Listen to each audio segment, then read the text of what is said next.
Por último, pero no menos importante, ¿verdad? Es la relación con los papás, ¿verdad? El área emocional de estos pequeños niños, pues, se relaciona grandemente con la relación y la dinámica familiar que hay en la casa, ¿verdad?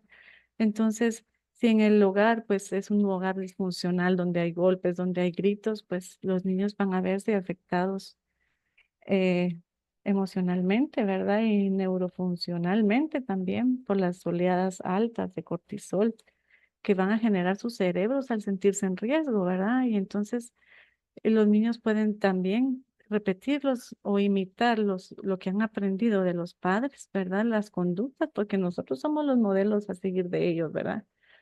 Y pueden irlo a hacer también al colegio, ¿verdad? Mi papá le grita a mi mamá, pues yo voy a ir a gritar también al colegio, ¿verdad? Si es lo que he aprendido, ¿verdad? No lo hacen así tan conscientemente, ¿verdad? Pero es lo que hacen para, para, como imitación, ¿verdad? Igual, toda el área emocional tiene que ver con conducta infantil, ¿verdad? A veces vienen a clínica, ¿verdad? Pensando de que puede ser que haya problemas de integración sensorial o de los evaluamos y están limpios los perfiles, entonces solo queda trabajar el área emocional, ¿verdad? Igual el trato que reciben los niños por la maestra en el colegio también va a ir marcando su área emocional, ¿verdad?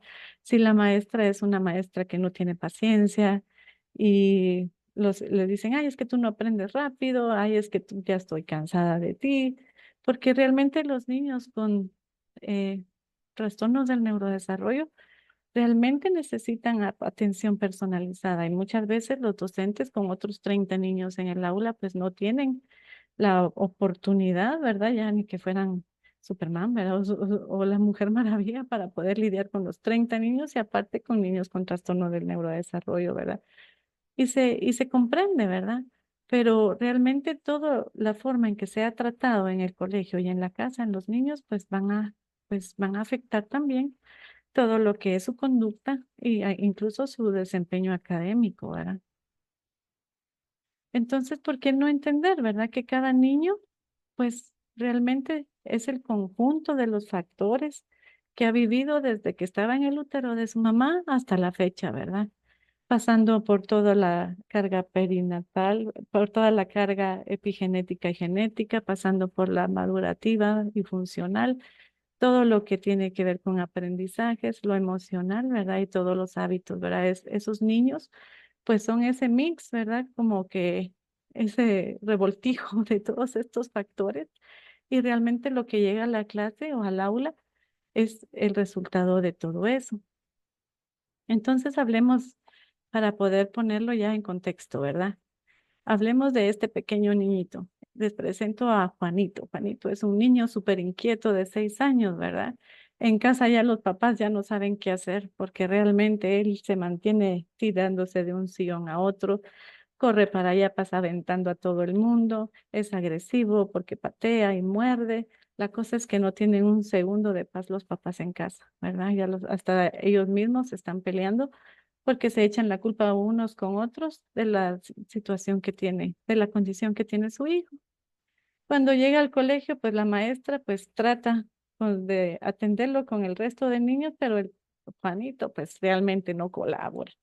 Él se sube a los sillones, se sube a todos lados y la maestra, por más que quiere, pues opta por ya no hacer nada porque realmente tiene que prestarle atención a los que sí quieren aprender. En el colegio, pues él se mantiene dando vueltas por todo el jardín. No hay una interacción social con ninguno de sus pares, ¿verdad? Él se aísla y lo que hace, pues, es dar vuelta y correr, ¿verdad? Un juego realmente estimulatorio, ¿verdad? Y entonces los papás, ¿qué han hecho? Les dijeron que el ejercicio era bueno, lo metieron a natación, empezaron a dar de medicamento, pero realmente no saben qué hacer con Juanito. Y realmente estas son las historias que llegan a la clínica, ¿verdad? Entonces, ¿qué puede hacer uno ahí para poder apoyar a los papás de Juanito, ¿verdad? Pues lo primero que hay que hacer es poder comprender el cuadro, ¿verdad?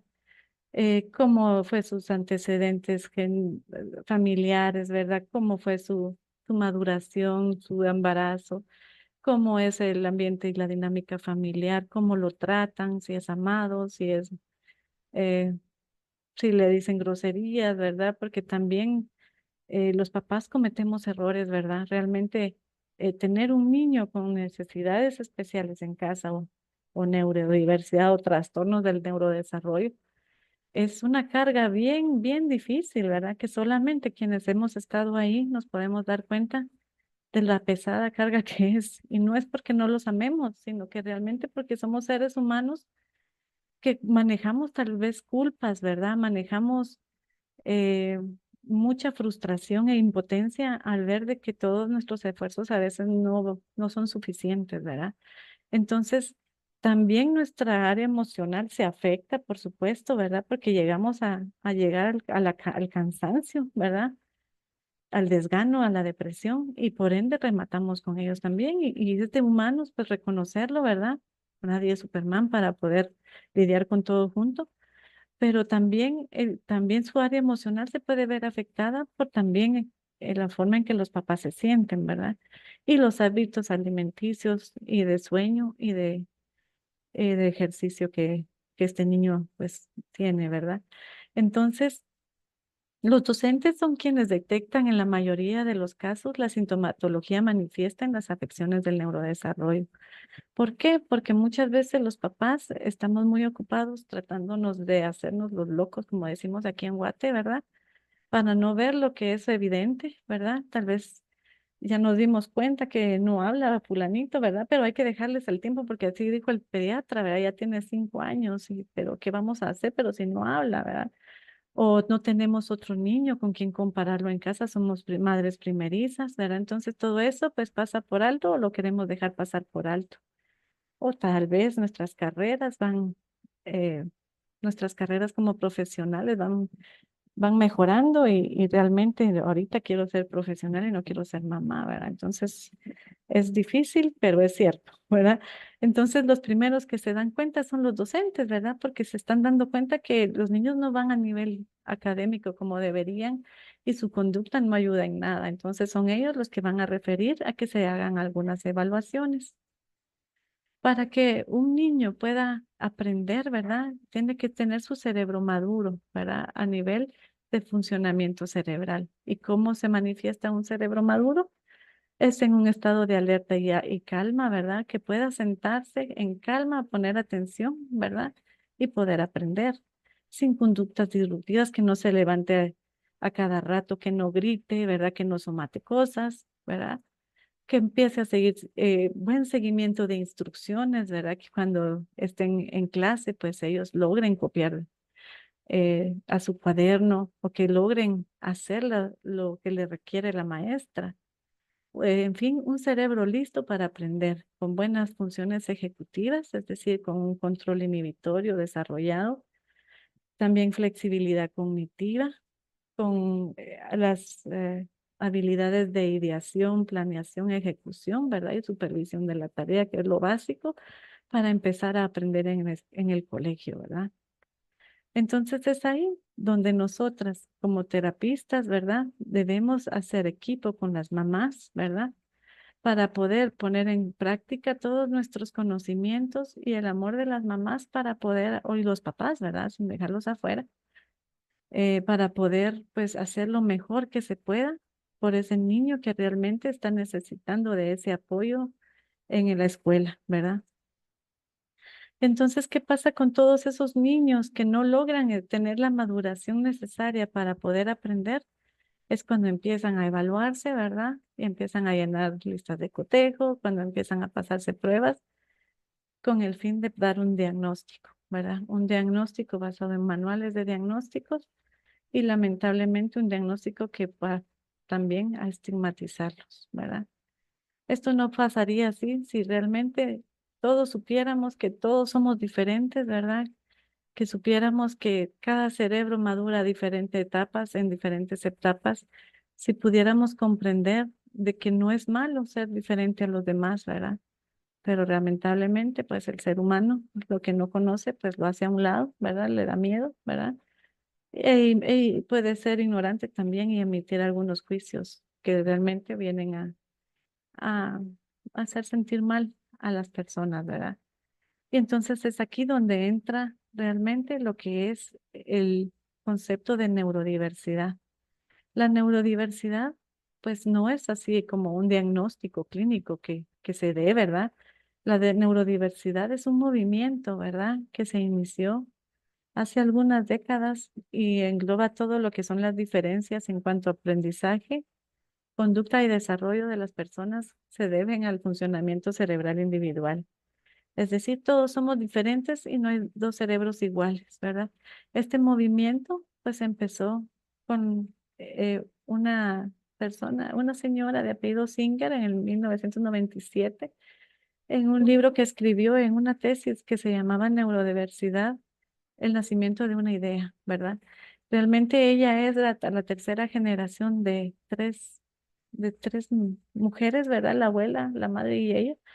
Y realmente ella se daba cuenta de que ellas no eran como el resto de las personas, ¿verdad? Pero no así, no dejaban de ser así, personas, ¿verdad? Como el resto de todo el mundo, ¿verdad? Entonces ella dijo, ¿por qué nos van a tachar a nosotros como que tuviéramos una enfermedad, ¿verdad? Si realmente nuestros cerebros únicamente funcionan diferente, ¿verdad?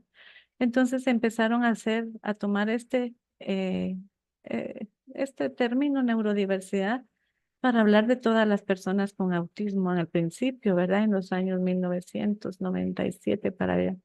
Luego empezaron a tomar el término, pues, para empezar a englobar lo que era dislexia y TDAH y junto con el autismo, para en la actualidad, pues, ya hablar como neurodiversidad todos los tipos de trastornos del neurodesarrollo. Y realmente, pues como hablábamos, ¿verdad? Esto se potenció en los últimos años, ¿verdad? Los trastornos del neurodesarrollo, pues están mucho más potenciados, ¿verdad? O hay mucho más consulta ahora por lo que pasó en pandemia, ¿verdad? Todos esos cerebros que no tuvieron esa estimulación en los primeros años, ¿verdad? Para ir creando esas redes neuronales, pues los han dejado inmaduros y están dando sintomatología, ¿verdad? Y es que realmente lo que tenemos que aprender, pues, es que el cerebro, pues, únicamente va a madurar por medio de la estimulación de los 8 sentidos, ¿verdad? Los 7 sentidos, que son los 5 que ya conocemos, más el vestibular y el propioceptivo y la interocepción, que también lo toman aparte algunos terapistas. Pero en ciencia cierta, lo que hay que saber es que el cerebro del pequeño va a ir madurando por la calidad de los estímulos que le demos a nivel del sistema nervioso periférico para el sistema nervioso central. Y la maduración no es más que la mielinización, ¿verdad? De los axones para ir potenciando los estímulos eléctricos, ¿verdad? Y bioquímicos que se traducen en manifestaciones bioquímicas a nivel de cerebro, ¿verdad? Entonces, ¿cómo podemos ayudar a un niño que tiene un cerebro inmaduro? Pues realmente vamos a tener que darle esa estimulación, ¿verdad? Y lo que hay que saber es que cuando el bebé nace, pues, los ganglios basales, que es lo que estábamos hablando aquí al principio, y el cerebelo juegan un papel muy importante en el desarrollo cognitivo y motor del niño. Al ser estimulado por medio de movimientos rítmicos, el desarrollo y maduración cortical se dan. Entonces, a este bebé que acaba de nacer, lo que él necesita es estimulación, ¿verdad? ¿Y cómo estimulación? Y la naturaleza es tan linda que realmente las mamás sabemos cómo estimularlos desde que los tenemos en brazos, ¿verdad? Empieza el chineadito, ¿verdad? Para que no lloren. Y ese chineadito de saltar y de moverlos para allá es pura estimulación vestibular, propioceptiva y táctil, auditiva y visual, ¿verdad? Y olfativa. Entonces, realmente es una estimulación de calidad que el cerebro del bebé necesita para poder ir a nivel neurofisiológico, pues activando las redes a nivel de activación reticular, son este grupo de nervios que están aquí en rojo. Y esto lo que hacen es distribuir en diferentes partes del cerebro y corteza, pasando también por el cerebelo. ¿Y todo eso en qué se va a traducir? Que se van a ir madurando desde las áreas más profundas hasta las más sofisticadas. ¿Por qué? Por la estimulación que mami le está dando. Y entonces se va a dar el desarrollo cefalocaudal, ¿verdad? Que son puros los hitos del desarrollo y próximo distal, ¿verdad? Cefalocaudal, que empiezan a sostener sus cabecitas, empiezan a sentar, ¿verdad? O empiezan a rodar. Y próximo distal, que empiezan a hacerse cargo de sus extremidades, ¿verdad?